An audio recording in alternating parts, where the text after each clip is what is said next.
Mesdames, Messieurs, bonsoir. Nous avons l'immense plaisir de recevoir ce soir sur ce plateau Ousmane Sonko, c'est le président du parti PASTEF. Bonsoir Ousmane. Bonsoir Antoine. Vous êtes par ailleurs inspecteur des impôts et domaines. Prétexte de cette invitation, justement, ce sont les journées de l'impôt qui se sont tenues à Thiès. Mais avant de revenir sur tout cela, nous allons quitter les questions de fiscalité pour parler de questions politiques. Votre parti, PASTEF, qui est un parti de l'opposition, c'est ça? Le radical, il faut l'ajouter. J'aime bien ça. Voilà. Alors, le dialogue politique, le président Macky Sall en parle, ou en a parlé. Vous êtes partant? Bien, je ne comprends pas du tout le président Macky Sall. Pourquoi? Parce que voilà un homme qui a fait cavalier seul depuis qu'il est là. Il y a eu tellement d'occasions manquées. Ceux qui coupent les vidéos, je voudrais très bien que cette partie-là en français, celle de l'intervention du journaliste, qui avait pour inviter son Excellence l'honorable Ousmane Sonko, pour qui j'ai une grande admiration.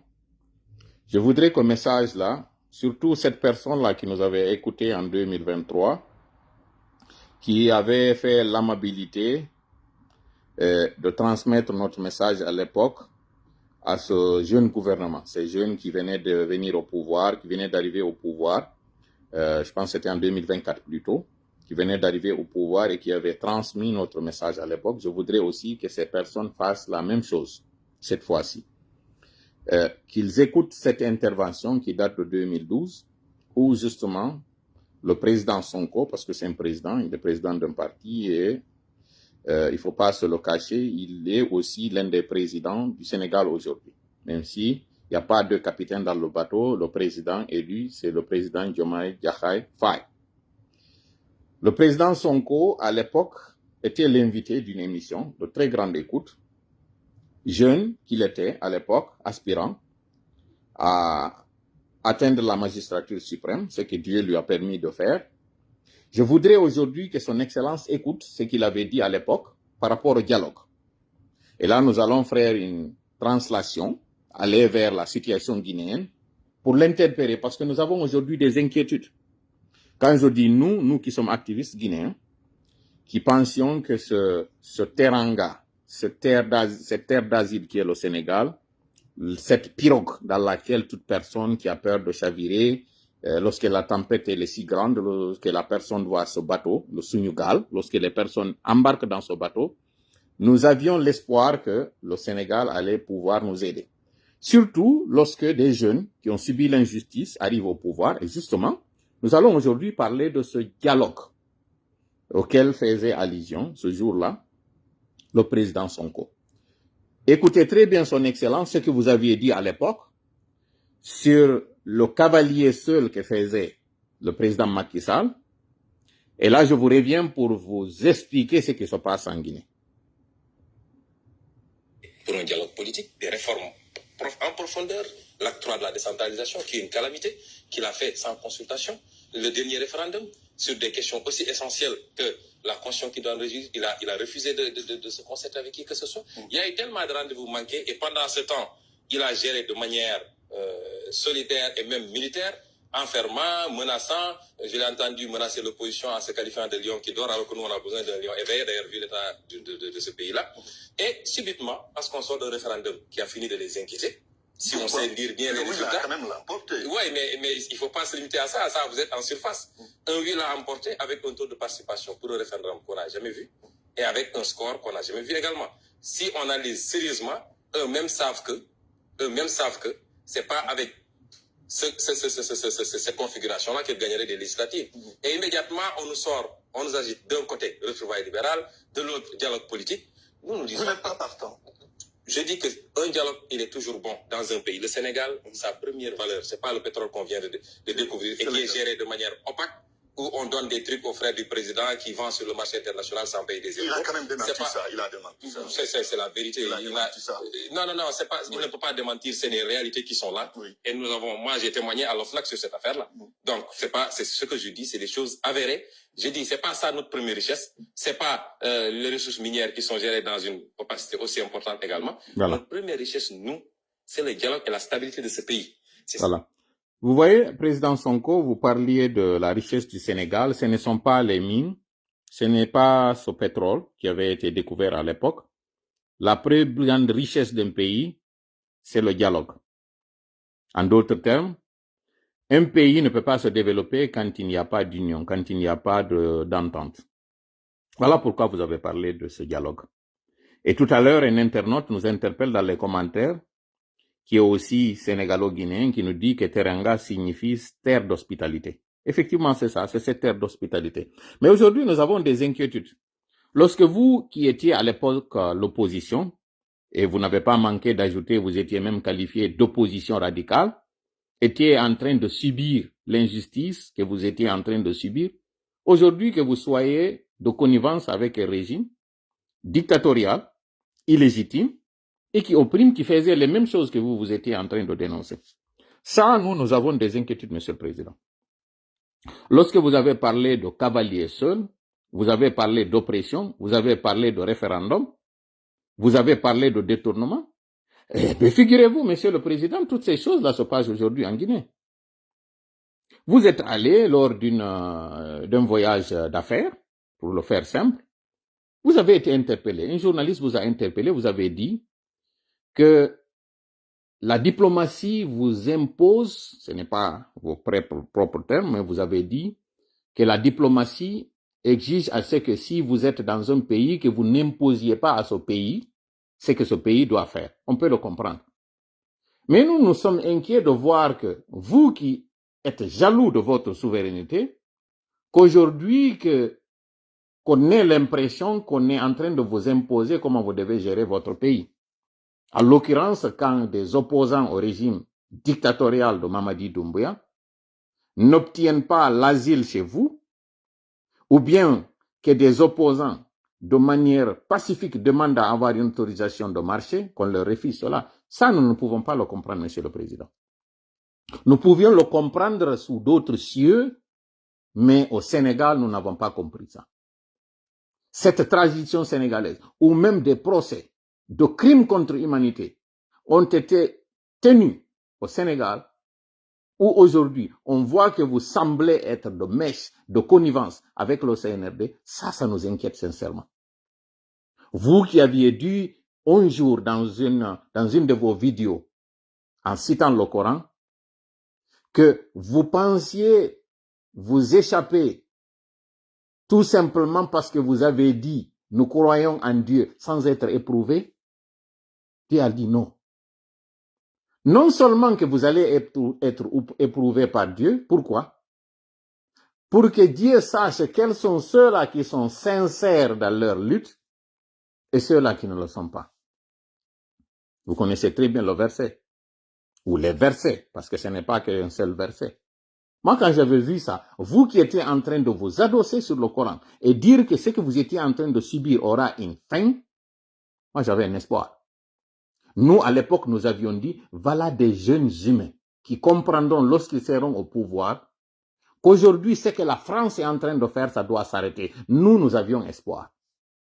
Mais de voir aujourd'hui que vous êtes non seulement en train de tomber dans le piège français, qui est en train de vous diviser, vous et votre compagnon, en faisant cette cacophonie, aujourd'hui, le Sénégal est en train de régresser sur tous les plans. D'abord sur le plan social, les discours haineux que vous-même vous avez dénoncés en Guinée sont en train de se faire à ciel ouvert. Qu'avez-vous fait pour condamner cela? C'est bien de dire que vous êtes contre, mais sur le plan de la répression, sur le plan de l'action judiciaire, est-ce que vous êtes en train de le condamner? Si vous êtes en train de le faire, pour nous, ce n'est pas suffisant, parce que nous n'avons pas vu. Sur le plan économique, le Sénégal aujourd'hui est en train de traverser des situations difficiles. Ce n'est pas de votre faute. Mais c'est du fait justement de ce colon qui n'a pas du tout aimé ce que vous avez fait pour empêcher le club de Paris de s'emparer de la France. Ce sont eux aujourd'hui qui sont en train de créer cette zizanie entre vous et d'aller parler à ces institutions qui sont des relais, qui sont des outils pour vous réprimer, pour faire en sorte que vous soyez dans une situation difficile. Si vous n'avez pas compris cela et que vous êtes aujourd'hui en train de vous lier à Mamadi Doumbouya, ils sont en train de vous conduire à votre chute. Lorsque nous vous parlons ceci, c'est en toute amitié, en toute humilité, mais avec le respect que nous adressons à vous. Parce qu'en réalité, vous ne comprenez pas la supercherie. Vous ne comprenez pas le piège dans lequel vous êtes en train de vous embarquer. Aujourd'hui, dans 3 mois, le Sénégal risquerait de se retrouver dans une situation de division à la tête de l'État, au sommet de l'État. Pourquoi? Parce que la France a décidé qu'elle va faire en sorte que ce vent que vous avez essoufflé, qui n'est pas un vent violent, vous avez chassé la France, vous vous êtes opposé à elle, alors qu'elle avait misé sur le Sénégal d'une manière exponentielle. Vous êtes venus. Déjà, vos militants du PATSEF se sont opposés avec détermination. Malgré la condamnation que vous aviez subie, vous avez trouvé les moyens de résister contre cette pratique française jusqu'à être au sommet. Mais attendez, ce n'était pas fini. Le fait que vous soyez au sommet à la tête de l'État est toujours dans le plan de la France, qui a décidé de vous permettre de venir au pouvoir, mais de faire en sorte qu'il manipule l'un d'entre vous pour faire en sorte que vos idéaux, les principes que vous étiez en train de défendre ne soient pas du tout celles que vous soyez en train de pratiquer aujourd'hui. Cela, vous êtes assez intelligent pour comprendre que ils font tout pour s'approcher de l'un d'entre vous et faire en sorte que celui-là qui pense s'éloigner d'eux soit encore approché par un des leurs, et là, ils vont créer cette zizanie entre vous, ils vont vous conduire à renier vos principes, et un jour, les gens se réveilleront. C'est en ce moment qu'ils vont commencer à sortir des choses sur vous, et ce sont ces choses-là qui vont conduire la population sénégalaise à se lever contre vous. C'est un gros piège. Nous vous le disons, parce que nous estimons que vous ne comprenez pas le jeu que fait le CNRD. Nous vous le disons parce que nous voyons que vous ne comprenez pas le jeu de la France là-bas. Nous sommes victimes. L'Afrique occidentale française avait sa capitale à Dakar. Et vous pensez que cette France-là, après avoir perdu le Niger, après avoir perdu le Burkina, après avoir perdu le Mali, et qu'elle est sur le point de perdre le Sénégal, qu'elle va laisser la Côte d'Ivoire? Vous pensez qu'elle va laisser, après avoir perdu le Tchad, vous pensez qu'elle va laisser le Sénégal? Vous pensez qu'elle va laisser le Gabon? Alors réveillez-vous, Monsieur le Président. Sachez que non seulement la France, qui est en train de subir aujourd'hui la pire catastrophe économique et la plus grande crise politique, du fait d'avoir perdu des zones qui pouvaient leur permettre d'avoir des revenus, sur le dos des populations africaines, estime qu'aujourd'hui qu'elle va faire un retour en force, en s'installant au Gabon, avec ce jeune qui est là-bas, en se réinstallant progressivement au Sénégal, en vous poussant vous-même à dire, ils vous mettent dans une situation de précarité économique, vous êtes bloqués partout, et ils vont commencer avec les trolls pour montrer que vous n'avez pas fait mieux alors que vous avez été l'héritier d'une gestion qui n'est pas mauvaise, mais qui avait son passif aussi. Le PASTEF, le mot passe, ce passif-là, il est lourd. Aujourd'hui, vous pouvez être victime sans vous rendre compte. Lorsque l'un dit A, l'autre dit B. Pourquoi? Parce que vous êtes en train de faire face à la réalité de la gestion du pouvoir, où il y a des dépenses que vous n'avez pas validées, il y a des trous que vous n'avez pas du tout creusés, et vous pensez que pour pouvoir vous rattraper, il faut vous allier au diable. Vous connaissez très bien le Coran. La ruse de Satan, c'est quoi? C'est de venir miroiter au croyant qu'il a la bonne formule, qu'il est de bonne foi, qu'il va l'aider à s'en sortir. Il va l'induire en erreur, aller jusqu'à le pousser à renier ses valeurs les plus cardinales. Ce n'est qu'en ce moment, il va se dédire, il va s'éloigner et lui dire que moi je n'ai fait que t'appeler ou te conseiller, c'est toi qui as pris ta décision et donc tu n'as que tes yeux pour pleurer. Aujourd'hui, c'est ce que vous êtes en train de faire, Monsieur Sonko. Cet appel, ce n'est pas un manque de respect. C'est une alerte que nous vous lançons. Cet appel, c'est un cri de cœur. Pourquoi? Parce qu'aujourd'hui, nous sommes inquiets. Alors que nous avons en commun cet adversaire, parce que la France n'est pas notre ennemi. Et d'ailleurs, ce n'est pas la population française qui est concernée par cet appel. C'est cette politique étrangère française qui a été la pire ou l'une des pires en Afrique. Cette France qui ne veut pas du tout quitter l'Afrique ou qui ne veut pas laisser aux Africains leur possibilité de décider de leur destin. C'est cette France-là aujourd'hui qui est en train de vous torpiller. C'est cette France-là qui est en train de vous mettre les bâtons dans les roues. C'est cette France-là qui est en train d'envoyer Mamadi Doumbouya pour faire sur vous ce qu'elle a fait sur les gens au Mali, au Burkina et au Niger. Souvenez-vous, Monsieur le Président. Au début, quand il y a eu ce coup d'État, Mamadi Doumbouya avait fait croire à Assimi Goïta qu'il était son ami. À un moment donné, les conseils de ministres à Conakry se passaient avec la présence de certains ministres maliens. Vous êtes président. Vous êtes dans les secrets. Aujourd'hui, demandez à M. Assimi Goïta quelle est sa relation avec Mamadi Doumbouya. Son rôle, sa mission, c'était d'infiltrer les gens pour savoir ce qu'elles avaient comme plan, connaître ses faiblesses, ses failles, connaître ses forces et ses atouts, pour ensuite rendre compte à la France et pouvoir utiliser la Guinée comme base arrière pour déstabiliser ces pays. Vous n'allez pas être étonné de constater qu'aujourd'hui, le Mali est dans une situation très difficile, Monsieur le Président. Pourquoi? Parce que cette même France s'est permise d'aller aider ceux-là qui sont en train de faire des assauts sur le Mali, non seulement sur le plan logistique, mais aussi sur le plan des équipements et sur sur les informations. Vous avez remarqué qu'aujourd'hui, ils sont sur le point de couper les routes du Sénégal vers le Mali, et ça, ce sont des points d'entrée importants de capitaux pour vous au Sénégal. Cela ne vous a pas tiqué? Ça ne vous a pas tiqué que les attaques aujourd'hui de citernes, si le Mali, il n'y a de carburant qu'au niveau de Bamako, ça ne vous a pas alerté qu'aujourd'hui on est en train de s'attaquer à l'un des points de revenus, à l'une des sources de revenus du Sénégal? Le Mali utilise le port sénégalais pour pouvoir se ravitailler en carburant, comme il le fait avec le Ghana, comme il le fait avec la Côte d'Ivoire, comme il le fait, mais vous connaissez déjà la situation entre le Mali, les relations entre le Mali et le Sénégal, les relations entre le Burkina et la Côte d'Ivoire. Vous connaissez très bien, je voulais dire, entre le Mali et la Côte d'Ivoire.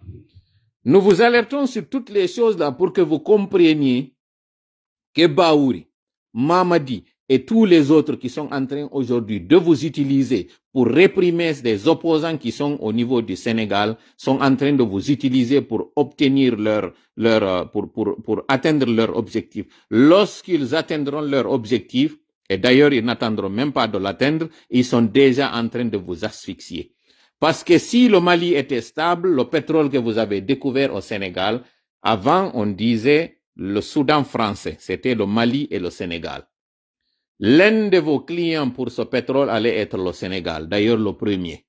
Si toutefois le Mali était stable, le port sénégalais, de même que le port guinéen, allait être profitable au Mali. Aujourd'hui, ils sont en train de réduire le Mali dans une situation, les pousser dans un carcan où ils n'ont pas d'accès à la mer et ils vous utilisent.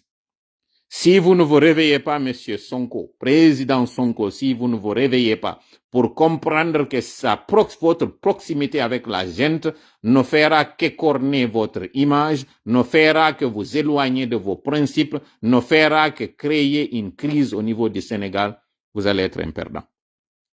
Pour mieux comprendre ce que je suis en train de vous dire, cette intervention, nous allons la terminer. Ceci, c'était tout simplement pour vous dire, lorsque vous trouviez qu'il n'y avait pas de dialogue au Sénégal, aujourd'hui, figurez-vous que les personnes avec lesquelles il faut dialoguer aujourd'hui sont à l'exil. Vous, au moins, vous étiez capable d'aller sur des plateaux de télé, vous exprimer en toute liberté sans que la parole vous soit retirée à l'époque.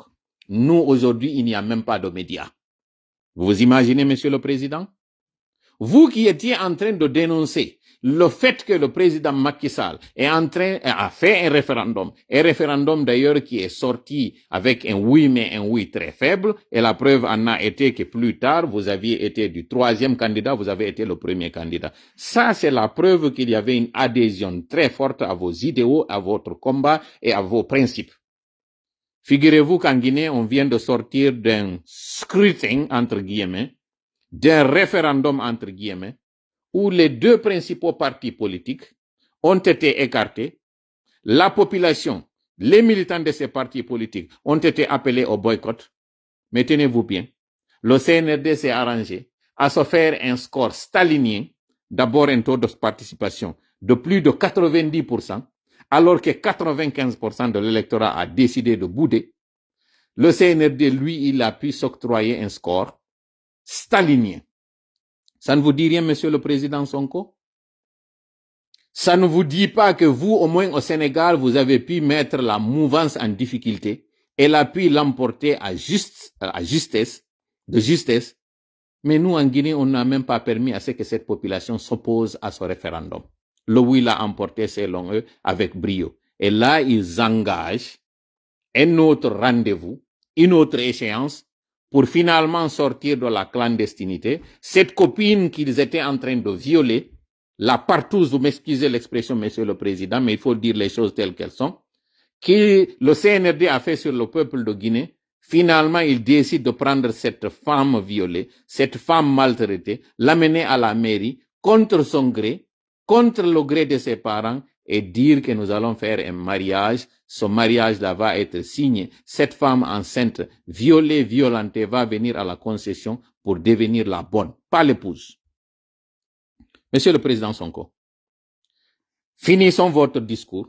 Finissons l'appel que vous aviez lancé ce jour-là à l'occasion de cette intervention pour finalement vous faire écouter un jeune qui était nous aussi notre Sonko, aujourd'hui qui croupit dans les geôles de Conakry, injustement arrêté, injustement jugé, injustement condamné, injustement oublié et écarté de la liste. Alors que vous, n'eût été votre pugnacité, votre intelligence, votre créativité, vous n'alliez pas être aujourd'hui au perchoir. Mais écoutons. Qui a fondé le Sénégal tel qu'il est aujourd'hui. Donc c'est bien de dialoguer, mais autour de quoi? S'il faut aller se retrouver pour palabrer et pour que le président s'en sorte en disant de toute façon j'avais convoqué l'opposition, c'est pas intéressant. S'il faut aujourd'hui discuter pour voir, et ça doit être un dialogue inclusif, pas seulement les acteurs politiques, mais tous les Sénégalais veulent savoir aujourd'hui qu'on a inscrit le droit aux ressources naturelles, ils ont besoin de savoir comment est-ce que notre pétrole est géré aujourd'hui. Et vous étiez en train de parler de pétrole. Nous, notre pétrole, c'est le Simandou. Nous, notre pétrole, sont les gisements qu'on vient de découvrir. Monsieur le président Sonko, vous aviez trouvé anormal que des contrats soient signés de cette façon-là, de manière opaque, et que ça soit géré par une famille. Vous avez dénoncé dans cette intervention l'intervention ou l'implication du frère de monsieur, du président Macky Sall. Tenez-vous bien qu'aujourd'hui, ce Simandou dont on parle, il y a des Sénégalais, et pas des moindres, des personnes qui aspiraient à être candidats comme vous, qui sont devenus aujourd'hui les troubadours du CNRD, qui sont devenus aujourd'hui les porte-paroles du CNRD. Certains contrats de ce Simandou sont décrochés par des compagnies sénégalaises. Certains responsables de ce Simandou aujourd'hui, ce sont des citoyens sénégalais. Nous n'avons rien contre. Le Sénégal n'a pas discriminé les Guinéens. Et c'est d'ailleurs là où nous avons des inquiétudes aujourd'hui. Parce que ce Sénégal qui avait accueilli des personnes issues de tous les pays environnants à l'époque, qui fuyaient la dictature de Sékou Touré ou qui fuyaient d'autres dictatures, aujourd'hui ne se sentent plus en sécurité au Sénégal. Lorsque nous voyons que des citoyens sénégalais viennent s'associer à cette forfaiture du CNRD, ça nous inquiète. Donc, pour revenir à vous, vos remarques que vous aviez à l'époque soulevées en tant qu'opposant, avant d'être dirigeant, vous aviez vu que ça fait mal lorsque un dialogue est fait de manière exclusive, sans inclusivité. Vous étiez à l'époque inquiet et vous l'aviez dénoncé que des gens valorisent des terres ou des richesses à la place de l'humain. Vous avez parlé de la valeur du Sénégalais. Cette valeur ajoutée, ce qui est plus important, c'était ses ressources humaines et pas ses ressources naturelles. Vous l'aviez dit. Mais aujourd'hui, vous savez que ce Simandou, nous ne connaissons pas c'est quoi le contrat. Lorsque un des responsables a été interviewé, plutôt que de répondre à la question, il dit, si nous sortons, et c'est une vidéo qui est devenue virale, vous pouvez la consulter, Monsieur le Président, il dit que le contrat Simandou, si on met les papiers bout à bout, ça fait 14 kilomètres. Vous avez bien entendu, Monsieur le Président, ce n'est pas une boutade, c'est ce que quelqu'un a dit. Si vous étiez à l'époque au Sénégal et que vous entendiez un responsable du Sénégal donner ceci comme argument, qu'est-ce qui aurait été votre réaction? Est-ce que vous auriez accepté cela? Non. La réponse est non. Et c'est d'ailleurs parce que vous n'aviez pas accepté qu'on dise que des députés ne payaient pas du tout leurs impôts, ou que quelqu'un dise que le responsable qui ne faisait pas son travail a démissionné ou qu'il est allé à la retraite. Vous aviez dit que ce n'était que des artifices, que c'était farfelu comme argument, que ça ne tenait pas du tout la route. Vous l'aviez combattu à l'époque, c'est ce qui avait valu que les gens vous connaissent, qu'ils aient confiance en vous et qu'ils estiment que vous pouvez être un bon dirigeant pour le Sénégal. Nous, aujourd'hui, on ne nous permet pas de faire ça. Le jeune qui s'était levé comme vous, encore une fois, pour parler de notre Sonko, pour dire qu'il faut qu'on nous dise qu'est-ce qui se trouve dans ce Simandou, dans sa signature, dans le contrat, qu'est-ce qu'on a fait pour le récompenser? Au lieu qu'il soit permis que ce dernier fasse ses preuves, on l'a mis au cachot. Aujourd'hui, il croupit à la maison centrale. Il s'appelle Aliouba. Il est même votre cadet. Vous êtes plus âgé que lui. Ou peut-être vous êtes du même âge que lui. Mais peu importe, ce n'est pas l'âge qui compte. C'est que vous soyez pareil, c'est que vous ayez les mêmes idées, c'est que vous défendiez les mêmes principes, c'est que vous défendiez les mêmes valeurs. Aujourd'hui, au Sénégal, nous n'avons pas qu'un seul Sonko. Nous en avons 2, nous en avons 3. Nous pouvons avoir une trentaine, nous pouvons avoir 300, nous pouvons avoir des milliers. Mais aujourd'hui, c'est nous que nous connaissons. C'est vous que nous connaissons plutôt. Vous êtes aujourd'hui avec votre binôme, le président Diomaye Faye, 2 jeunes. Si ces 2 jeunes font la politique de ces négriers, si ces 2 jeunes font la politique de ces coloniaux, si ces 2 jeunes font la politique de ces néocoloniaux, ça nous inquiète, Monsieur le Président. Nous ne sommes pas en train de vous faire des reproches. Nous sommes en train de vous approcher de ce que nous estimons être des anomalies. Mais ce n'est pas tout. Écoutez ce que vous avez encore dit lors toujours de ce même entretien, de cette même entrevue. Pourquoi nous n'avons que 10% et pourquoi des gens peuvent se transmettre les titres sur le marché international sans que les Sénégalais ne gagnent quelque chose? Nous ne savons même pas combien de pourcents nous avons. Nous ne savons même pas sur quelle base cela a été signé. Nous ne savons pas du tout rien. Les clauses de ce contrat sont opaques. Nous ne connaissons rien. Vous, à l'époque, vous aviez dénoncé une chose où vous aviez quelques éléments et des éléments que vous aviez estimés qu'ils n'étaient pas du tout à l'avantage du Sénégalais. Qu'en est-il de nous? Écoutons encore. Les Sénégalais ont besoin de savoir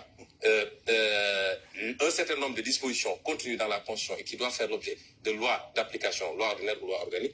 Quel contenu on va donner à toutes ces questions-là? Ainsi de suite, ainsi de suite. Si c'est ça, initier un dialogue, nous sommes partants. Mais s'il faut aller se retrouver pour dire gouvernement d'union nationale ou comment faire un partage du gâteau, nous, ça ne nous intéresse absolument pas. Je terminerai juste par lancer un appel sur la forfaiture des accords de partenariat économique que le président Macky Sall a allé signer avec un emplacement qu'on ne comprend pas, et dire aux Sénégalais qu'il faut s'intéresser à ce débat, piloté d'ailleurs par une coalition, parce que si ces accords entrent en vigueur, mieux vaut arrêter de parler de développement ou d'émergence, parce qu'on aura fini de vendre le Sénégal à... Très bien. Mesdames, Messieurs. Voilà. On aura fini de vendre le Sénégal. Heureusement que vous êtes levés pour ne pas que le Sénégal soit vendu. Mais le Sénégal, à la place d'être vendu, avait été mis à crédit. Ou le Sénégal, à la place d'être vendu, a été posé en gage.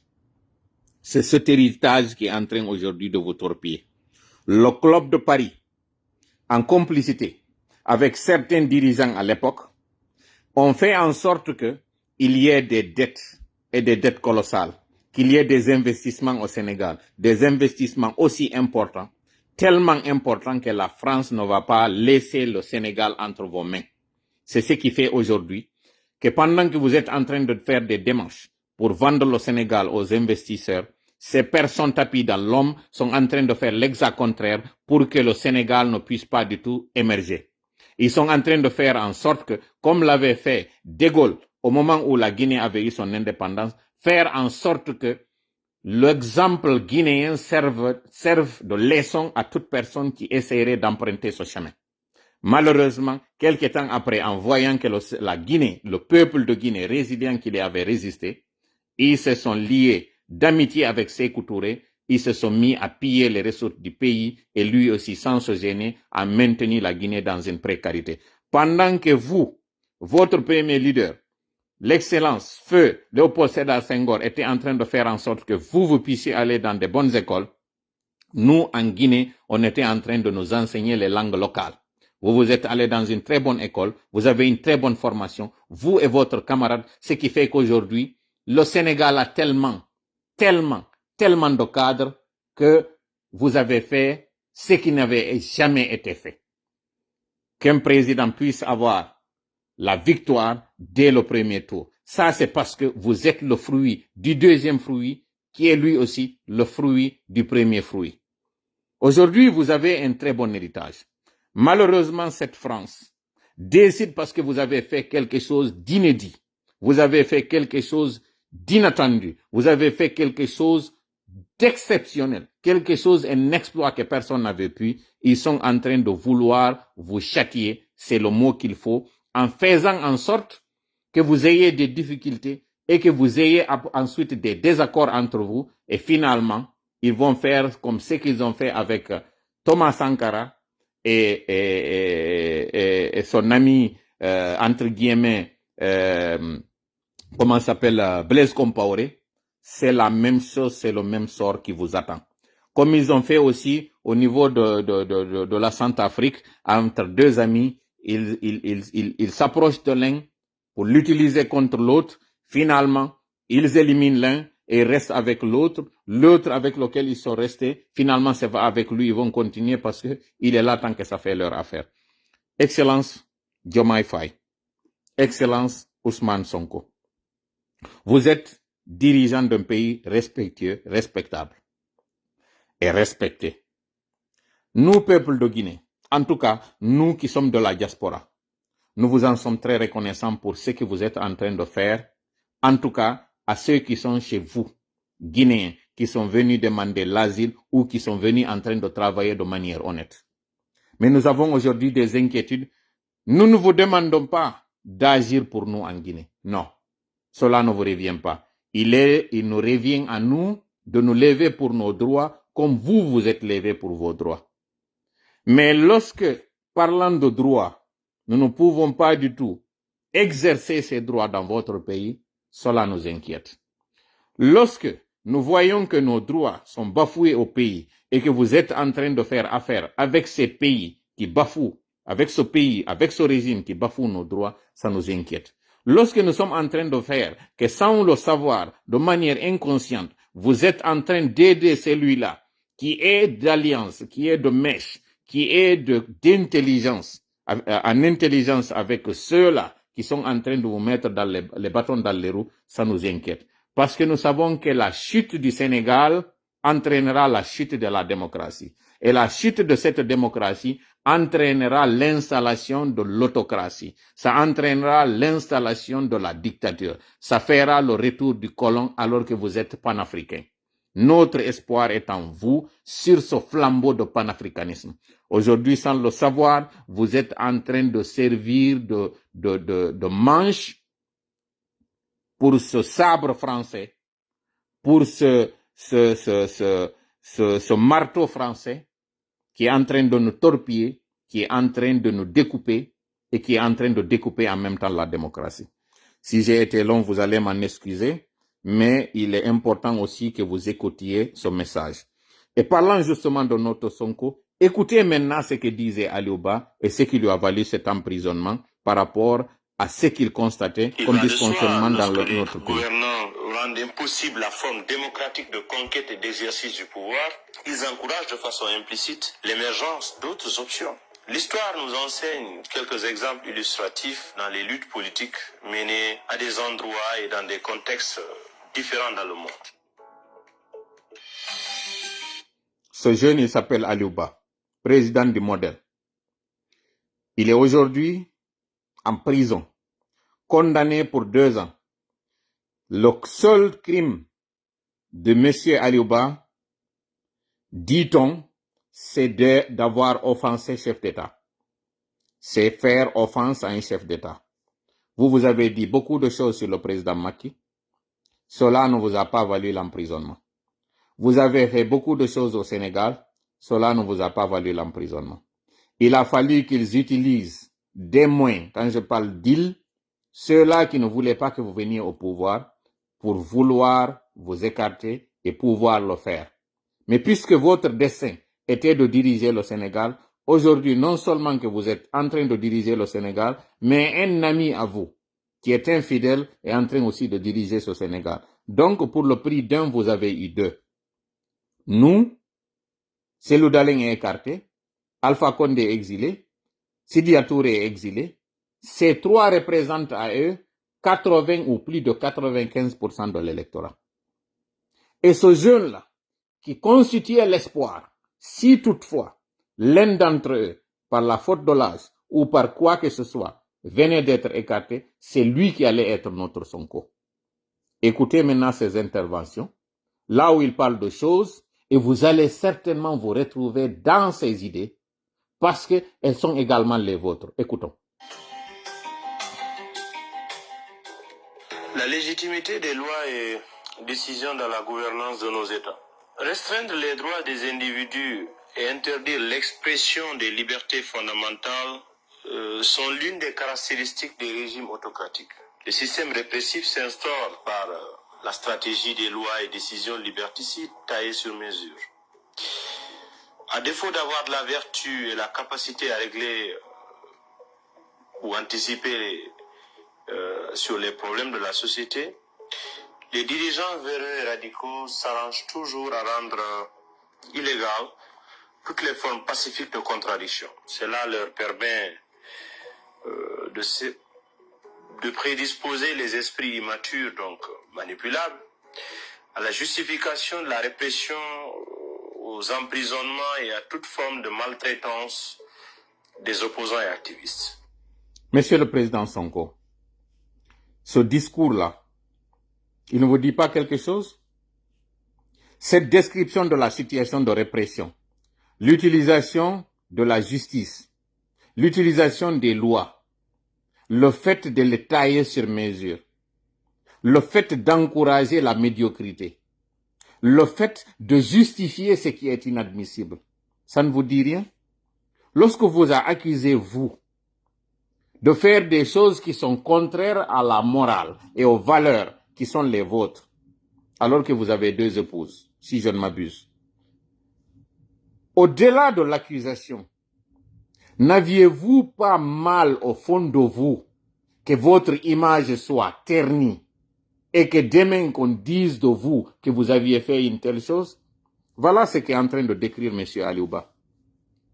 Le fait qu'on utilise, qu'on instrumentalise la justice, mais qu'on essaye tout simplement parce qu'on ne veut pas que des droits les plus élémentaires soient exercés, qu'on vous colle des choses et que des esprits faibles manipulables les ingurgitent, les acceptent et parfois même se mettent à les défendre ou bien à les utiliser contre des gens qui ont des valeurs comme les vôtres.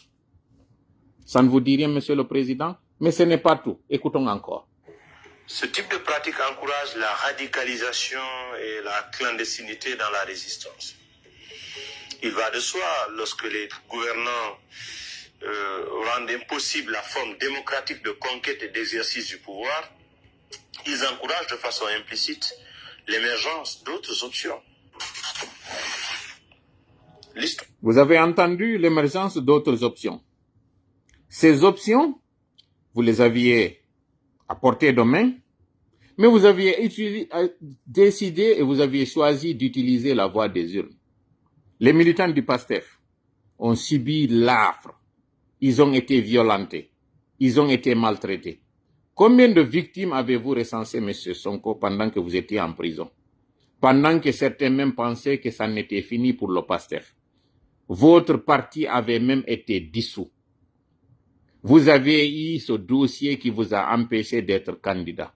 Cette résilience. Est-ce que vous, qui êtes d'ailleurs d'origine casamançaise, si vous aviez décidé de prendre des moyens autres que ceux autorisés par loi, est-ce qu'on vous aurait reproché? En tout cas, ceux qui ont résisté contre l'apartheid et qui avaient comme leader Nelson Mandela, au fil du temps n'avaient pas été blâmés pour avoir défendu leurs droits. Kagame, dont parlera ici M. Aliouba, aujourd'hui est l'un des présidents les plus convoités, les plus respectés.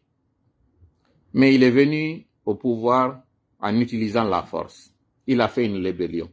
Monsieur Aliouba en parlera. Monsieur Alassane Ouattara, qui est aujourd'hui président de la Côte d'Ivoire, qui empile pour un 4e mandat, il en parlera dans cette vidéo. Il parlera de ce que lui, il a subi, exclu de la liste électorale. Ça ne vous dit rien quand un Cellou Dalein, on lui refuse de s'inscrire? Ça ne vous dit absolument rien? Il a fallu 10 ans de rébellion en Côte d'Ivoire pour que M. Ouattara soit président en Côte d'Ivoire. Voulez-vous que la Guinée soit déstabilisée et que le Sénégal subisse les conséquences de cette déstabilisation avant d'agir? Je sais que la réponse est non. Lorsque la Côte d'Ivoire a été déstabilisée, c'est le Burkina qui en a payé les frais. Parce que la plupart des Ivoiriens sont d'origine sénégalaise, ou certains sont d'origine burkinabé, et certains burkinabés résidaient en Côte d'Ivoire. Ce qui a fait que lorsque cette rébellion a cessé en Côte d'Ivoire, c'est le Burkina qui a payé les frais. Je vous dis ça pour vous alerter encore une fois, afin que vous compreniez que vous n'avez pas intérêt aujourd'hui à ce que 2 ou 3 de vos voisins soient déstabilisés. Monsieur Sonko, Monsieur Diomaye Faye, nous vous interpellons avec respect, considération, afin que vous sachiez que les cris de cœur que nous sommes en train de vous lancer sont ceux de Aliouba qui continuent. Nous enseigne quelques exemples illustratifs dans les luttes politiques menées à des endroits et dans des contextes différents dans le monde. En Afrique du Sud, l'African National Congress, l'ANC, le mouvement anti-apartheid qui avait été interdit d'activité par les autorités prétendument légales et légitimes du pays. Les partisans et leaders de la contestation étaient considérés comme étant des terroristes communistes. Donc leur répression sanglante y trouvait sa justification. Leur organisation était également sur la liste noire de plusieurs pays qui collaboraient avec eux. Aujourd'hui, on va vous dire de ne pas accorder l'asile à un certain Keita, à un certain Cissé, à un certain Diallo, à un certain Sano, à un certain Sako, ainsi de suite, à un certain Bayo. Parce qu'ils vous diront que nous sommes des révolutionnaires, que nous sommes des terroristes, que nous sommes des rebelles. On vous chantera cela. On vous dira que un pays a besoin de stabilité. On vous dira que l'argent n'aime pas le bruit. On vous dira que pour que votre pays puisse tirer bénéfice de ce Simandou, il ne faudrait pas qu'il y ait des remis-ménages en Guinée. On vous dira que les retombées du Simandou vont aussi profiter au Sénégal voisin. On vous fera même croire que, comme on l'avait fait pour le Mali, que le Sénégal et le Mali, ce sont 2 poumons au sein du même cœur, au sein du même corps. On vous dira même que le Sénégal et la Guinée sont les 2 hémisphères, nord et sud, du même cerveau, de la même tête. C'est ce qu'on vous fera croire. C'est ce qu'on avait fait croire à Assimi Goïta lorsqu'ils étaient en train de vouloir déstabiliser l'AES. C'est ce qu'ils vous feront. Mais Monsieur Sonko, on ne peut pas du tout utiliser ce qui est illégal pour justifier ce qui est arbitraire. On ne peut pas aujourd'hui vous faire croire que nous sommes des rebelles, que nous sommes des terroristes et qu'il ne faut pas du tout nous héberger chez vous, il ne faudrait pas du tout nous accompagner parce que tout simplement on va vous faire croire que si toutefois la Guinée est déstabilisée, vous ne pouvez pas du tout avoir les bénéfices du Simandou. C'est pas vrai. Les bénéfices du Simandou ne vous profiteront pas. Pour le moment, ils vont vous donner quelques miettes, ils vont vous donner quelques contrats, ils vont vous faire croire que on va faire en sorte que le partage du gâteau soit équitable. Le CNRD ne le fera pas. Parce qu'en réalité, ce n'est pas le CNRD qui fait le partage du gâteau. Le CNRD n'est qu'une marionnette. Le CNRD n'est qu'un instrument utilisé par la France. Et quand je parle de la France, nous faisons allusion à cette politique étrangère française. Ces militaires que vous avez demandé de quitter. Savez-vous que Mamadi, c'est un légionnaire qui a d'ailleurs été formé à un moment donné au Sénégal? Savez-vous que Mamadi Doumbouya est en train d'héberger des militaires français? Et que ces militaires français, après avoir été demandés gentiment, poliment de quitter la France, se sont réinstallés au Sénégal avec l'ambition, l'intention et le but de revenir, de installés en Guinée, avec l'intention et la ferme intention de déstabiliser le Sénégal afin de revenir par la grande porte, afin de revenir par la force. Plus renforcés, plus ragaillardis, plus requinqués qu'ils étaient. Donc, sachez très bien que vous êtes en train de jouer avec le feu, M. Sonko. M. Diomaye Faye, sachez que vous êtes en train de jouer avec des pyromanes. Vous êtes en train d'aller sur un terrain très glissant. Ce que le CNRD est en train de faire avec vous, il ne le fait pas de gaieté de cœur. Le CNRD est dans son plan. Ce plan qui consiste de faire en sorte qu'ils vous fournissent une liste, qu'ils utilisent Interpol, comme ils avaient voulu l'utiliser à un moment donné pour rapatrier encore un autre ami à nous, qui finalement, sous le poids des menaces, des intimidations, a fini par aller rejoindre le camp de ses oppresseurs. Je fais allusion à ce jeune à un moment donné qui avait été arrêté parce qu'on voulait l'extrader en Guinée, on voulait le rapatrier, ça dépend du cas, et il a fallu finalement que ce dernier se rende compte qu'il n'était pas en sécurité au Sénégal, et au lieu d'être interpellé, au lieu d'être arrêté, amené Malou Militari, il a renié ses valeurs, il a abandonné la lutte. Aujourd'hui, c'est devenu l'un des communicants du CNRD. Monsieur le Président Sonko, si vous étiez à notre place et que vous, lorsque votre compère a été hébergé au Mali, imaginez si le Mali avait accepté de rendre M. Diomaye Faye aux mains des autorités sénégalaises, ou si on n'avait même pas accepté à ce qu'il soit hébergé au Mali. Pensez-vous que vous alliez être aujourd'hui au pouvoir?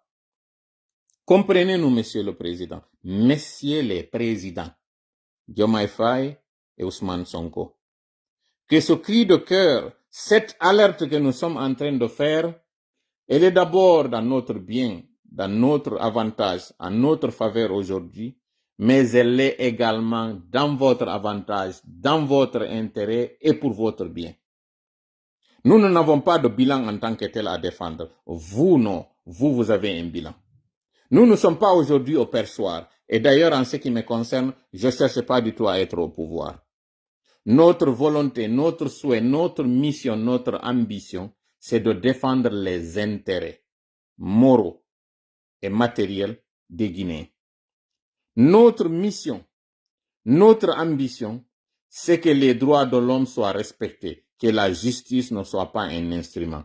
Continuez d'écouter ce jeune aujourd'hui qui est justement victime de cette injustice. Plusieurs pays qui collaboraient avec le régime d'apartheid. La suite a été la lutte armée jusqu'à la chute du système de discrimination raciale et l'instauration de la démocratie représentative.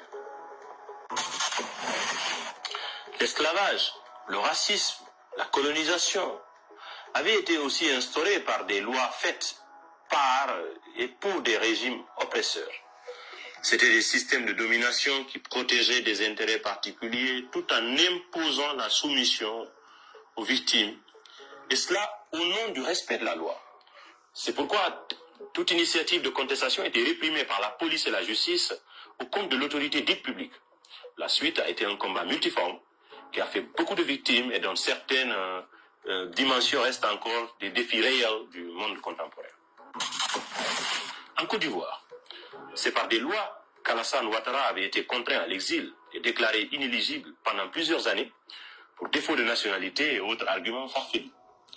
Vous avez entendu tout cela, Monsieur le Président. Cellou Dalein était réfugié chez vous, exilé chez vous, où il pensait être en sécurité, du moins pendant le règne de votre prédécesseur. Mais savez-vous qu'à quelques mois après votre arrivée au pouvoir ou avant, M. Cellou Dalein a été convoqué par votre justice au Sénégal pour être entendu sur une affaire que vous, en tant que fiscaliste, vous, en tant qu'inspecteur des impôts, saviez très bien ou pouvez savoir que c'est un dossier monté de toutes pièces. Sous la pression, M. Cellou Dalein a dû changer de résidence pour finalement aller se réfugier dans la gueule du loup, en allant encore au Sénégal, pensant être à l'abri. M. Sonko, imaginez si, après avoir jeté votre dévolu au Mali, pour pouvoir avoir refuge, que vous trouviez que le Mali n'est pas un lieu sûr, et que vous quittiez le Mali pour finalement aller vous installer encore au Burkina. La relation entre les deux, le Burkina et le Mali, la situation géopolitique entre les deux, le Burkina et le Mali. Pensez-vous être en sécurité si vous quittez le Mali pour aller vous réfugier, en tout cas si vous aviez des oppositions ou des soucis avec les autorités maliennes? La réponse est non. Aujourd'hui, Cellou Dalein est allé se réfugier entre les mains de M. Ouattara. Et M. Ouattara, c'est M. France. Je suis désolé de le dire, j'ai beaucoup de respect pour lui, malgré tous ses efforts, malgré tout ce qu'il est en train de faire, mais aujourd'hui, il sait très bien qu'il doit tout ce qu'il est en train de faire en Côte d'Ivoire à la France, qui est en train de fermer les yeux sur certaines choses qui se passent en Côte d'Ivoire. Nous n'avons pas à nous insérer sur les affaires internes de la Côte d'Ivoire. Nous les respectons et nous leur tirons le chapeau parce que eux, au moins, ils ont su défendre leurs intérêts. Malgré le 4e mandat qui est en train de prendre forme, le président de la Côte d'Ivoire est en train de faire des exploits. Il est en train de faire des réalisations. Malgré ce qui est en train de se faire, au moins il y a des avancées. Mais M. Sonko, si vous étiez à la place de la Guinée, ou après 60 ans d'indépendance, que vous soyez obligé d'importer de l'électricité à partir de la Mauritanie, auriez-vous été fier? Vous, en tant que jeune, qui sait que le Sénégal a obtenu son indépendance dans les années 60, début des années 60, plus précisément, auriez-vous été fier du Sénégalais que vous êtes de savoir que c'est l'Algérie qui vous donne le courant? Auriez-vous été fier de vous dire que c'est finalement l'île Maurice ou bien le Cap-Vert qui vous donne le courant?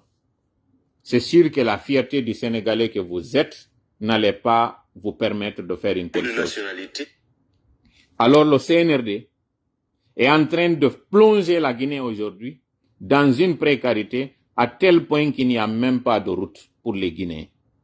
Si nous sommes obligés aujourd'hui d'importer l'électricité, malgré les efforts du président Alpha Condé, qui avait beaucoup investi dans ce domaine, c'est parce qu'aujourd'hui, le CNRD a décidé d'octroyer de manière illégale des véhicules à des gens de moindre valeur, à des gens sans scrupules, tout simplement pour les corrompre. Vous, si vous êtes au pouvoir aujourd'hui, c'est parce que vous vous êtes levé contre ce genre de pratique, en estimant que les ressources, les richesses du Sénégal doivent profiter à tous les Sénégalais. Aujourd'hui, pour commencer, et la base, nous ne connaissons même pas les clauses du contrat de Simandou. Les ressources, les richesses du pays sont orientées vers des poches qui ne sont pas le trésor public, Monsieur le Président. Monsieur Sonko, le cri que nous sommes en train de faire, c'est une alerte. C'est un cri de cœur afin que vous compreniez que si vous avez toujours gardé les valeurs que vous aviez défendues avant d'être au pouvoir, sans avoir à l'époque le pouvoir, et maintenant que vous avez le pouvoir, si ces valeurs vous les avez toujours, il est temps de les appliquer ou de nous aider à ce que ces pouvoirs-là nous profitent. Monsieur le Président Sonko, écoutez très bien cette intervention et sachez que cette intervention n'a pas sa place en tout cas l'auteur de cette intervention, est aujourd'hui dans les geôles alors que sa place n'est pas en prison, sa place était au palais. Comme vous. Malheureusement, il est accusé aujourd'hui d'avoir fait offense à un chef d'État, alors que Mamadi n'en est pas un. Et autre argument farfelu. Ses partisans discriminés et persécutés. La suite a été plus de 8 ans de guerre civile et de lourdes conséquences pour le pays et la sous-région, dans la mesure où la crise se passait dans la première économie de la zone de l'Union économique et monétaire ouest-africaine du monde. Au Rwanda, Paul Kagame et sa communauté, les Tutsis, ont été aussi victimes de discrimination et de persécutions pendant plusieurs décennies sur la base des lois fabriquées pour favoriser l'injustice à leur égard. Nous faisons aussi là une pause pour vous interpeller, Monsieur Sonko. Nous aurions pu interpeller Monsieur Diomaye Faye. Nous avons choisi de vous interpeller, vous. Parce que la plupart de ce que nous subissons, vous l'avez subi, vous, et vous êtes mieux placés que nous pour le comprendre. Lorsque M. Alioba est en train de parler de l'exemple rwandais, en citant M. Paul Kagame, lorsqu'il a parlé auparavant de M. Alassane Ouattara, de la discrimination, de l'exclusion de M. Ouattara sur la liste électorale, Cellou Dalein est en train de subir la même chose. Mais allons plus loin. Il a parlé d'une zone qui était discriminée. Vous êtes originaire de la Casamance. Savez-vous que le fait d'appeler même cette zone la Casamance, c'est une invention coloniale? Vous le savez mieux que moi. C'était une façon d'opposer des Sénégalais entre eux, de faire croire que les Diola, les gens de la Casamance, ne sont pas Sénégalais en tant que tels et qu'ils méritaient l'autonomie. C'est une façon de faire en sorte que le Sénégal soit déstabilisé. Donc tout ceci pour vous dire que le plan ne date pas d'aujourd'hui. Il continue et il ne s'arrêtera que le jour où ils atteindront leur objectif, parce que ce sont des écrits, c'est un plan, c'est un schéma, c'est un canevas qui a été mis là quelque part. Les régimes peuvent changer, mais ça va être la même continuité. Voilà pourquoi on dit que l'État, c'est une continuité. Si aujourd'hui vous êtes en train d'exécuter le Sénégal 2030, c'est parce qu'il y a eu un visionnaire qui s'appelait Sédar Senghor, qui a eu après comme successeur Abdou Diouf. Cet Abdou Diouf a eu un autre successeur qui s'appelle Abdoulaye Wade. Et Abdoulaye Wade a eu un dauphin qui s'appelle Macky Sall. Ce Macky Sall a fait un travail et aujourd'hui vous êtes là au pouvoir en train de continuer toujours de faire en sorte que les Sénégalais ne manquent de rien. En Guinée, ça n'a pas été le cas. Chaque président qui arrive avec son plan, arrive avec ses ambitions, arrive comme s'il venait d'arriver dans un autre pays. Il faisait en sorte comme si nous venions de tourner une nouvelle page de l'histoire. C'est ce qu'on nous a fait toujours croire en Guinée. Lorsque Alioba parle de cette discrimination dont a été victime le peuple Tutsi, c'est de ça que nous parlons aujourd'hui en Guinée. Alioba est emprisonné, pas parce qu'Alioba a détourné, comme on l'a fait croire avec le dossier Air Guinée ou bien la résidence de M. Cellou Dalein Diallo, parce que lui, il a été un commis de l'État à un moment donné qui l'a servi. Non. Alioba a servi son pays en étant toujours au privé. Comme vous, Alioba a fait son cursus scolaire, il a fait tout son parcours académique en restant en Guinée. Il travaillait en Guinée et il n'a pas choisi l'exil. Tout simplement parce qu'il estimait qu'en jeune qu'il est, il pouvait être ce même Sonko. D'ailleurs, à un moment donné, il a été interpellé. Des militants à lui ont dit pourquoi la Guinée ne peut pas avoir son Sonko. On lui a interpellé, on lui a dit s'il pouvait lui aussi pas être un Sonko. Sa réponse fut: vous voulez que nous soyons des Sonko alors que vous n'êtes pas des militants du PATSEF. Il s'adressait au peuple de Guinée. Vous avez eu la chance d'avoir des militants très engagés. Vous avez la chance d'être dans un pays où il n'y a pas cette discrimination, cette division, où les gens se regardent par race, par région, par ethnie. Pour revenir à ce lien entre l'intervention de M. Alioba et votre origine casamançaise. Imaginez M. Sonko. Si cette idée avait germé de dire aux Sénégalais de ne pas élire quelqu'un d'origine Diola ou ici de l'ethnie Diola, et que cette idée soit bombardée dans l'esprit des Sénégalais, à tel point que finalement, cela soit l'argument pour vous empêcher d'être au pouvoir, Alliez-vous être content? Qu'auriez-vous eu comme réflexe? Est-ce que cela ne vous aurait pas poussé finalement à légitimer les actions qui se faisaient en Casamance? Vous qui êtes originaire de la Casamance, voyant les difficultés, voyant la précarité dans laquelle vit cette zone alors qu'elle est d'intérêt capital, elle est une zone économique stratégique pour le Sénégal, est-ce que cela vous auriez pas poussé finalement à donner raison à ceux-là qui ont pris les armes pour finalement, vous aussi, originaires de cette région, que vous décidiez d'aller porter leur voix afin de venir attaquer le reste du Sénégal? Vous l'aviez pas fait. Pourquoi?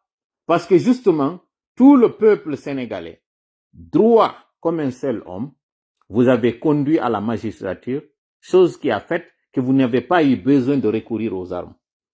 Aujourd'hui, lui, Aliouba, a été injustement incarcéré parce qu'il représentait un danger pour le CNRD. Parce que le CNRD joue justement sur cette ethnostratégie, a estimé qu'en éliminant un Cellou, qu'en écartant un Alpha Condé, le danger n'est pas complètement écarté. Les populations et les militants peuvent voir en Aliouba cette alternative, puisque c'était à la mode, en se disant, tiens, voilà notre Sonko. Voilà quelqu'un qui peut sortir de nulle part, comme vous avez quitté le 3e rang pour être premier et dès le premier tour, face à un challenger qui n'a pas démérité, qui a fait des résultats extraordinaires, remarquables au Sénégal. Imaginez ce jeune, lui aussi il pouvait faire la même chose, il avait les mêmes chances. Mais le CNRD de manière lâche, de manière injuste, a préféré écarter ce jeune pour ne pas qu'il soit candidat. Nous insistons sur cet aspect afin que vous compreniez le sentiment qui vous animait le jour où que vous aviez senti qu'on vous empêchait d'être candidat. Lorsque vous étiez en prison, lorsqu'on est venu saccager votre maison pour vous arrêter en plein jour, le jour où on a cassé la vitre de votre véhicule, vous avez gardé le sang-froid. Vous êtes resté là assis. Le jour où des voisins à vous ou des compatriotes à vous en uniforme sont venus vous intimider, faire la garde chez vous, vous emprisonner, vous gardez dans votre maison sous résidence surveillée, vous étiez un prisonnier à ciel ouvert, ce jour-là vous étiez sortis pour les interpeller et leur dire, nous tous ici nous nous connaissons. Un jour arrivera où nous allons nous retrouver dans la rue. Vous avez eu cette chance aujourd'hui que cette prémonition puisse se concrétiser. Pensez-vous qu'Aliouba peut avoir cette chance en étant en prison? Aliouba aujourd'hui est condamné à 2 ans de prison. Ces 2 ans se termineront en 2027. Lorsque le CNRD aura fini de bafouer tous les droits de l'homme. Comme j'ai dit encore une fois, nous ne comptons pas sur vous pour faire notre lutte. Nous la faisons comme vous l'avez faite. Mais nous comptons sur vous pour ne pas être complices de ces adversaires qui nous empêchent de réussir notre lutte. C'est tout. Je répète encore une fois, Monsieur le Président, ou Messieurs les Présidents, Diomaye Faye et Ousmane Sonko. Il n'est pas de votre devoir de faire la lutte du Guinéen que nous sommes à notre place, mais il serait loisible, il serait judicieux que vous ne soyez pas indirectement un adversaire avec qui nous devons croiser le fer pour atteindre notre objectif. Si vous avez été victime de ce que nous sommes en train de subir aujourd'hui, nous estimons que vous allez être mieux placé pour comprendre le sentiment et l'amertume de la victime que nous sommes parce que vous avez subi ce que nous sommes en train de vivre. Et que par conséquent, vous allez être pris d'un réflexe qui est celui de comprendre qu'en alignant ou en vous alliant à ceux-là qui sont en train de nous réprimer, vous devenez de facto une main qui est en train d'être utilisée pour nous réprimer. Chose qui ne serait pas bonne, chose qui ne serait pas profitable. Voilà pourquoi, encore une fois, respectueusement, amicalement, chaleureusement, démocratiquement et fraternellement, nous nous adressons à votre éminence, à votre auguste personne, pour vous dire que ce mariage, ce lien, cette amitié, cette relation, elle est incestueuse et que vous n'avez pas les mêmes valeurs que ces criminels. D'ailleurs, s'il faut parler de valeurs, vous n'avez pas les mêmes comportements. Vous avez des valeurs, ces gens-là n'en ont aucune. Vous avez des principes, ces gens-là n'en ont rien à cure. N'en ont cure. Monsieur le Président Sonko, Monsieur le Président Diomaye Faye, encore une fois pour terminer, nous vous interpellons et nous vous rappelons que vous êtes un espoir, pas que pour le Sénégal, mais pour toute la jeunesse africaine, en tout cas celle qui est panafricaniste, pour toute la jeunesse du monde, parce qu'aujourd'hui votre cas n'est pas qu'un cas africain. Si M. Diomaye Faye a été tiré au lot pour faire partie de ces présidents qui ont accédé à la Maison Blanche, c'est parce qu'aujourd'hui, votre place, votre carrure, vos exploits sont allés très loin. C'est pas parce que vous êtes jeune en politique, jeune depuis que vous êtes au pouvoir, qu'on vous a ignoré. Non. On a tenu compte de vous parce que vous représentez des valeurs, parce que vous avez un parcours et un parcours très élogieux, un parcours très remarquable. Et d'ailleurs, le président Trump n'a pas manqué de le souligner.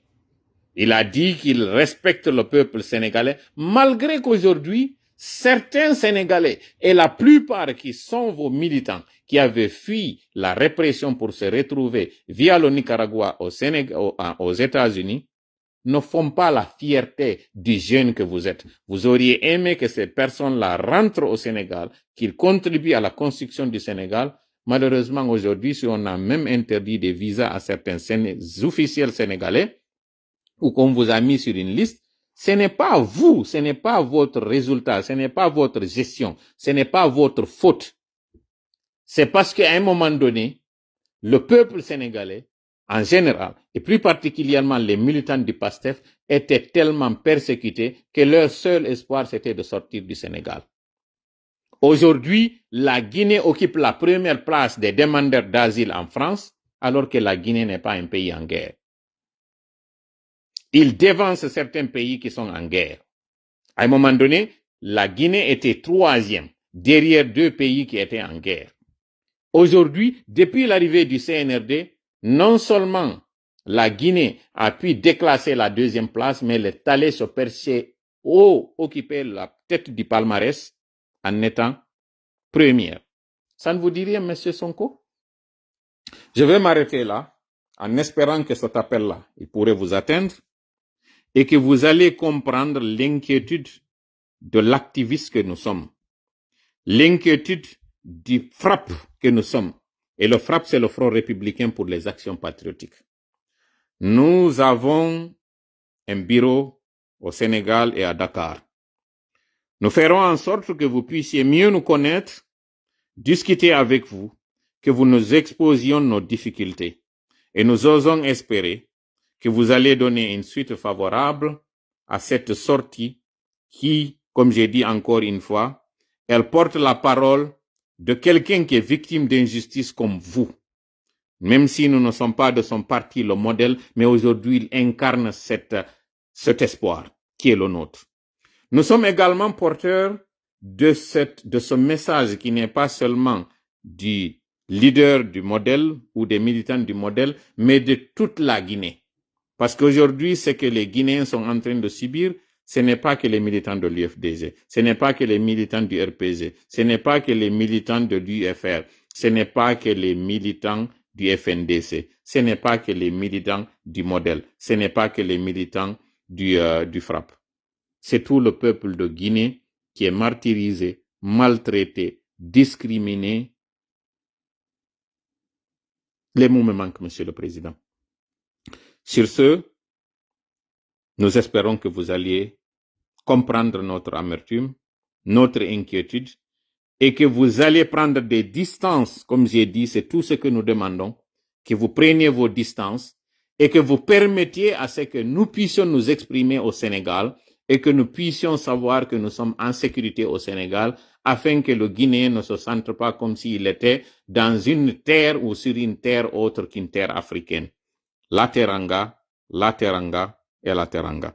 Hare ko ɗo mi haɗinde live on, mi ndaara janngo simi wawi waɗande live e pulal tun, mi yeeto en non ko honno wawirɗe waɗude, mi interpella en ɗon non ko CNRD eɓɓi kon e alaji sellu, live mo terlen 20 minutes ou 30 minutes si ɗuuɗi ya, mi ndaara dans la mesure du possible no mi waɗira en mo e janngo ɗo. Nanoɓe français ɓe nani, nanoɓe pulal ɓen kañum ka nani ko yewtuɗen kon. Haray ko waɗi kon Madagascar ɗo ina wawi wadde lagine, kono noon ɗum ɗo wawirta waɗude janngo si Allah jaɓi, si feere nden heɓi ken yettotoy ɗum. Toɗi kala woni ballo meɗen, allahumma amin.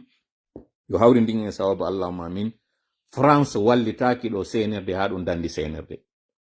Si CNRD no faala ko Poutine wallitotoɓe, CNRD no faala ko Trump wallitotoɓe, CNRD no faala hombo tigi wode wallitotoɓe ɗo. Malgache ɓe ɓen, wonɓe ɓe Madagascar holli en ɗo, c'est le peuple qui a le pouvoir. Militaire jo colonel jo on ɗo wiyete ɗon hande ɗo Michael Mira narana ko onno inde makko ne mbayɗen andi ɓe fof ko inde gotel ɓe jogi. Kanko tigi o ndaari o tawi ɗo sooriɓe ɓen, si tawi koye ɓe wawa heɓude ɓuttu ɓe waɗay ko population malgache o wi kon. Anditen noon France ha 1985 ɗo haɗi ɓe jaɓali yaltude ɗuma on no Madagascar ɗo. Ha wetango hande ɗo han joni ɓe Madagascar. Si tawi malgache ɓe ɓen immike dartike mo ɗo kanko Ange Rajouel, ha ɓe raɗike mo ɗo hande ɗo emo suuɗi, himo nokku goto ton ka tawata, Macron wawantamo goɗɗum. E ande kañum kadi Macron tigi ko yanowo. Macron si Allah jaɓi ko wonɗo e yanude. Si tawi non goɗɗo mo wonɗa e ƴaɓade jogitoɗa e muɗum on tii ko wonno e yanude. Eno non ɗon sikka CNRD hawjini waɗugol ko ɓe woni wadde ɗo kon ɗo, parce que tout simplement ɓe faala hawjinde. Hiɓe andi le temps leur compté. No andirɗen hande ɗo ni ko enen ɓuri hawjude. Hittingol ɗo yo CNRD waɗu ko watta kon. CNRD kañum kadi ko non hawjiri, no hawjirɗen ɗo no ko non ɓe hawjiri ɗo e mo maɓɓe on kañum kadi ittede. Ɗum ɗo fof ko wona ɗon yewtirede ko yon andu, le pouvoir il est à nous, il est entre nos mains, il est à portée de main. ƴiƴe ala, yiite ala, hayre ala, hoyre ala. O schéma mo woni on e wowlande ɗo fellitemo mo wawa waɗude. Sénégal wawi réussisude dartagol France, alors que France adi no souteni moƴƴano régime wonnoɗo ɗon sabu investissement ji ɗi ɓe waɗi ɗin. Si ɓeɗo wawi dartade France ha wawi élisude président ɓe sukaɓe, gibi Sénégal haɗi inna Sénégal haɗi ɓe heɓali premier tour yo président jo laamu. Pour la première fois hakke ma ko tawi ɓe monani France, hakke ma ko tawata ɓe andi ɓe yetama hi France no wallitade ɓeɗo. Ɓe ɓiƴi tellement France ɓe inni ɓe waɗay de certuke ko kuuka o hara premier tour on tun président jo maɓɓe on kañum feƴƴe. Alors que non anditen Diomaye Faye était un inconnu des Sénégalais. Andanoɗon ko Sonko, kono sukaɓe Sénégal ɓen ɓe jaɓali wi'ede o ko Casamancejo, ɓe jaɓali waɗe ka hakkille maɓɓe. Macky Sall golli wallitoɗen mo. Discours waɗali wi'ugo raɗoɗen pullo on, ko ɗum waɗi seede on ko pullo go kañum kadi wonno arde remplaçant.